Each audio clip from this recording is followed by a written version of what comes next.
Hey everyone, it's CurlyHairedHero, and welcome back to Yu-Gi-Oh! 7 Trials to Glory. So, I know we've been in the Mystic Lands, or the Shadow Realm, for like ages, but I've actually managed to get some new things to show up, so let's go ahead and walk through that real quickly. First things first, this is apparently an area you can walk to, so there's actually duelists in here as well. This is an ancient Coliseum. This is where you would go if there was a tournament here. More on that a little bit later. You can also see there's this tent here which has the Mystic Stall. This has the password machine, as well as a random person from the Mystic Lands behind the counter. So it's not always Arcana. I've seen like strings, and I'm guessing that you can see some of the other characters as well, which is kind of funny because I'm pretty sure you can see that the Exodia Rare Hunter behind it, and he actually, when he first appeared in the anime, he was pretending, or maybe he actually was, but he was undercover as like a card shop salesman, and he sold a duel disc to Joey, but then he realized Joey had apparently the Red Eyes Black Dragon, which was quote-unquote a rare card, so he went and he stocked him out, beat him with Exodia. But nonetheless, this is a pretty interesting card shop because it has pretty interesting packs, as you already saw by some of the names here. We do have a structure deck or starter deck for Arcana, which presumably has cards he uses. For the most part, the most you'll get out of this is the Red Dark Magicians and 3 copies of Torrential Tribute, as well as like some other broken cards that you might have. This Forbidden deck just has a bunch of forbidden cards. Presumably, most of these aren't even forbidden, but it would be nice to get those 2 copies of Slate Warrior. Not so much these Magician of Black Chaos. Some extra Dark Holes, some Harpy Feather Delta would be nice. Not so much this Dark Magic Ritual. Gives us 3 Change of Hearts, but only 1 of Heavy Storm and Snatch and Seal and Premature Burial, as well as Mirror Force, Call the Haunted, and Magic Signaler, none of which I apparently have in my deck.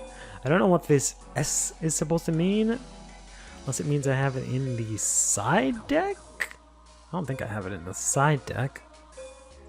But yeah, then we got a variety of packs, which pretty much tell you what they contain just looking by the name of them. This contains all cards, this contains all effect monsters, this contains all traps, all spells, all monsters. This I'm assuming has limited cards. This I'm assuming has like more limited cards. I'm not entirely sure. But these all cost a whole fuck ton of money. Finally, the last thing that we can do here is you can see we have this Kyber Corp looking dude here who talks about the survival match. The survival match will be held at the arena today. As for the rules, your remaining LP carries over to the next duel against the duelist of my choosing. If you defeat all my duelists, you will enter, or rather earn, first place DP plus your remaining LP as DP. Entry is 8,000 DP. Will you enter? He says my duelists, but in the tournament, quote unquote, you fight a bunch of rare hunters. So is he like the secret leader of the rare hunters all of a sudden? Is Cairo behind this? But in any case, basically this is just a tournament, except instead of match duels, it's just single matches or single rounds, and your LP carries over throughout the entirety of it. So let's go ahead and try and take this on real quickly. Good luck in your battle. Thanks.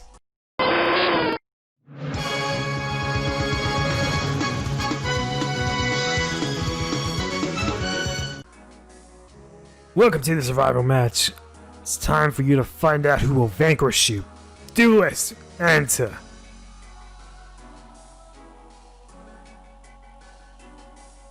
You don't know what you've stepped into.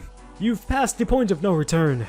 So this is the rare hunter that uses Exodia. I was considering using my own Exodia deck against him, but we kind of spent a whole episode doing that. And then at the same time, we did like 5 Exodia duels or something like that at that point. So here's what I'm going to try and do. I have myself, Confiscation, that's going to be useful. Okay.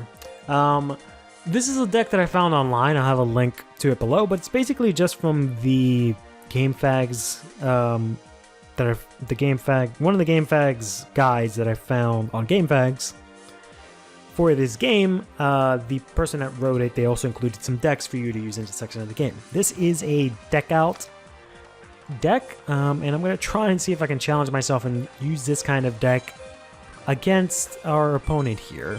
So go ahead and draw. We got Morphing Jar, which is really useful, but they love spamming Regeki. So let's go ahead and throw down this, and just end our turn here.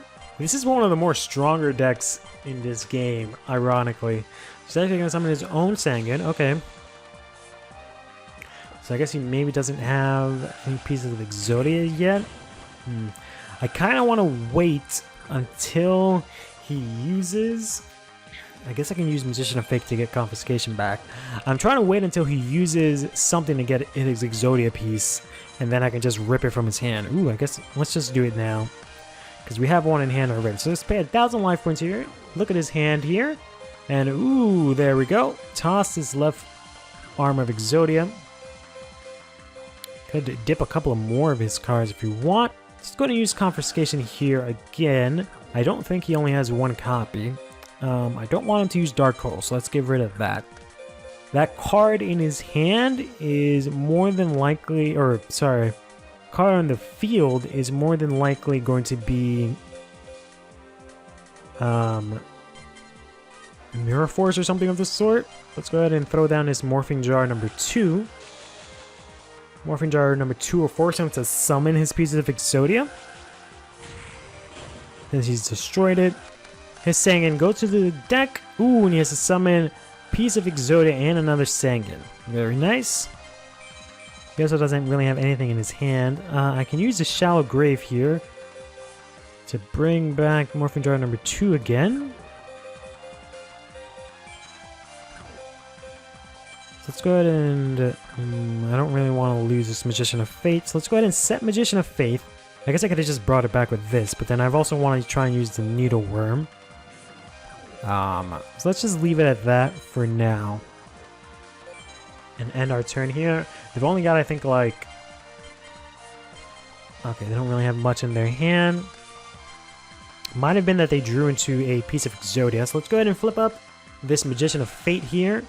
Use her effect in order to go ahead and pull a Confiscation back from our graveyard to our hand. Let's go ahead and just slam that down right here. Take a look at what he's got. Oh, another piece of Exodia, you say? Goodbye. Go ahead and get rid of that. I'm going to go ahead and throw down his Needle Worm. And then I can try and use my Shallow Grave on Magician of Faith later on. So we're going to go ahead and draw here. I think he's in like this really awkward spot since he has a piece of Exodia on the field. He doesn't know what to do. But let's go ahead and activate Needle Worm here, make him lose some more cards. Okay. So we got left leg, Exodia, left arm, left arm. So he definitely has more than one piece of each Exodia piece there. So let's go ahead and set a card and then set this Morphing Jar here. Not sure why he hasn't activated Pot of Greed or Graceful Charity yet. But he's kind of just like sitting on this here. So fine, so I'm gonna go ahead and activate my own Pot of Greed here. Gonna get Donzalud, ooh. Might actually want to keep that. So let's go ahead and set this. Actually, we'll probably end up using it. Let's go ahead and summon Donzalud. Activate the Regeki we just threw down. Get rid of his Sangan there. Let him add a card to his hand. Then let's go ahead and activate Morphing Jar to rip everything from his hand. Go ahead and draw ourselves a bunch of cards here.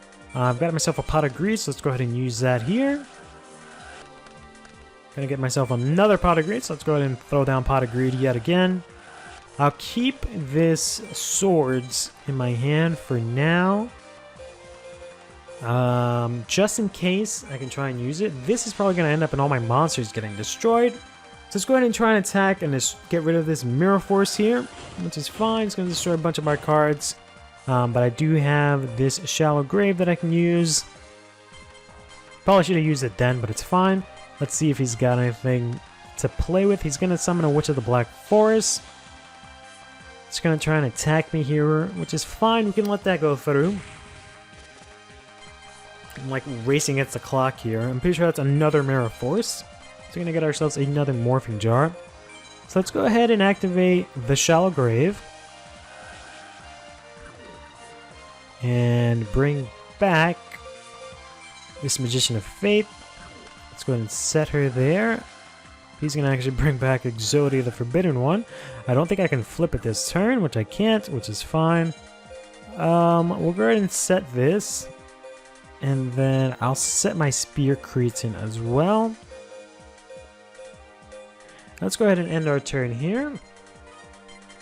Try and see if we can get one of those cards to activate. Maybe even both of them at this rate. Ooh, he's actually going to try and attack me with the Head of Exodia.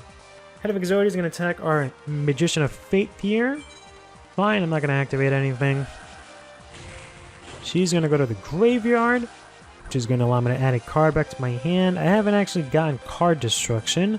So instead of Pot of Greed, I'm going to actually add this Confiscation, just in case he has some piece of Exodia in his hand, and so that I know what he's got. I'm going to get an attack here. My Spear Cretin, whose effect is going to activate. And then once he's destroyed, I can go ahead and select a monster to play on the field, either face up or face down. I think Morphing Jar is probably what I want to go for here. Let's go ahead and do Morphing Jar number 2. Face down. Opponent's going to have to attack into that. It's going to give him back that piece of Exodia, which I hope doesn't end up biting me in the ass. Let's see. Okay, got a Witch. Got another. Got the same piece of Exodia, 2 of them now. And then a Sangan. And then he had to discard a bunch of cards. Very nice. Okay, cool. Now we can go ahead and activate this copy of Confiscation here. And wow, that's a lot of Pots of Greed you got there. Go ahead and get rid of that other piece of Exodia there. Let's see if we've got checkmate here. We've got left leg of Exodia. Right leg, left arm, left leg times 2, left leg times 3. So we've got checkmate. We've got to just now, basically just not lose the duel. Let's see. What do I want to play here? Let's, I guess, throw down Magician of Faith. And we can go ahead and actually Raigeki this whole board. Because he can go ahead and get in Sangan and his Witch, but he's just going to get pieces of Exodias that he can't do anything with because he's missing the left leg. Let's go ahead and end our turn there, and then next turn we're going to get back Confiscation again, rip it out of his hand. He's doing us a favor here by drawing some cards. He's going to activate 2 Pots of Greed here and throw down a Witch of the Black Forest. Trying to use that to attack into our Magician of Faith here. We'll let that go through. Magician of Faith is going to go to the graveyard, but I will add Confiscation right back to my hand again. I'm going to throw down 2 cards. One of them might be Jar of Greed. There we go. Draw some more cards. Alright, let's go ahead and activate this Confiscation, lower our life points some more, and take a look at what we've got here. Bunch of pieces of Exodia. Got 2 right arms and a right leg. Let's get rid of all of the legs of Exodia. Let's go ahead and dip that. I'm going to go ahead and set a card. And then I think I can maybe almost go for checkmate here with the Morphing Jars. Let's go ahead and see how many cards I've got. 14 cards. Okay. He should be around that many. Okay, let's see what he's going to do. He's actually going ahead and summon his other Witch of the Black Forest here. I'm actually going to go ahead and negate this attack here. Keep Morphing Jar for another turn. Okay, let's go ahead and draw. It's turn 19 already. We can use Bistro. I always say Bachara. I don't know why I've gotten into the habit. I think I've combined Bistro and Butcher. Let's go use Bistro Butcher here. Go ahead and attack into this. Ooh, he's gonna use that. Okay. That is quite fine. Let's go into the main phase 2. I'm actually gonna throw down these swords because I want to hit him with Bistro and then use Morphing Jar. I think that'll probably be game. It's gonna actually activate Upstart Goblin 2 times. Give him some more life points. Then draw 3 more cards and then fucking defeat himself. Awesome. Great job, guy. I lost, and it was my strongest deck. Oh! Definitely would have been impossible to beat if it weren't for the fact that I was discarding his cards. But, yep. Take care of yourself.